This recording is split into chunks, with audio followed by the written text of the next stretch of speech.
I cannot be the only person who loves St. Michael the Archangel, but really when it comes down to it, I know very little about the history of St. Michael the Archangel. So I'm really excited to share this book with you that was sent to me. This is a hardcover book. It comes with a dust jacket. You can easily remove it if you want to. I think this is an absolute gem of a resource if you are doing a unit study on St. Michael, or if you're someone who just wants to learn more, or maybe you have a Michael in your family and you need a good gift, this is going to be the one to choose. So the first thing I noticed when I opened this up was the paper quality. Honestly, I felt how silky and thick this is. I feel like it's one way for publishers to kind of cut corners when they're producing books, but this truly feels like an heirloom quality book. There's a lot of pages in here and the paper is just very nice.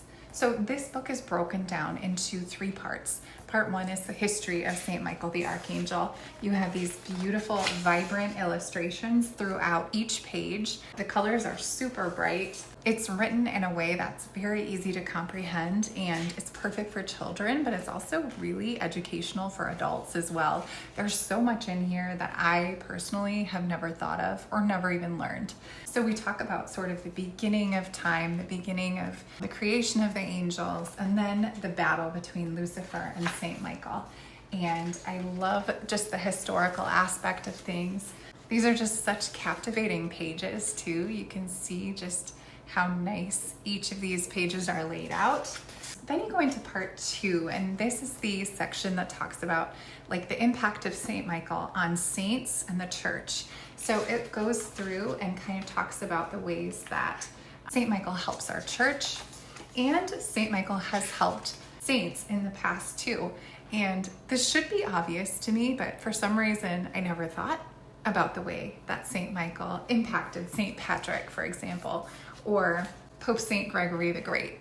You know, like these are things that just have never truly crossed my mind. I love the illustrations in here too. We live in a time when there's just so much AI produced artwork, and it immediately loses credibility with me when I see that.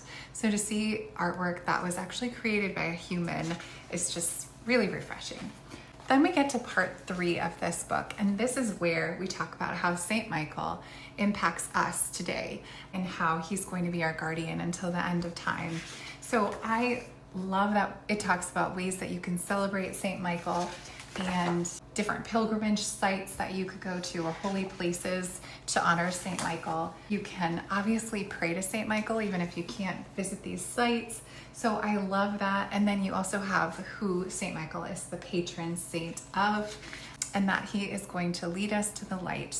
So I love that this book just reminds us not to underestimate the power of St. Michael and the way that he can help us in our day-to-day lives, and especially how he helps us throughout our life and at the end of time. So this is just an incredible story. It would make a really nice gift. I thought these were the same people, but it's actually a different illustrator and author that are from the same abbey in California. So super beautiful book. I would definitely recommend.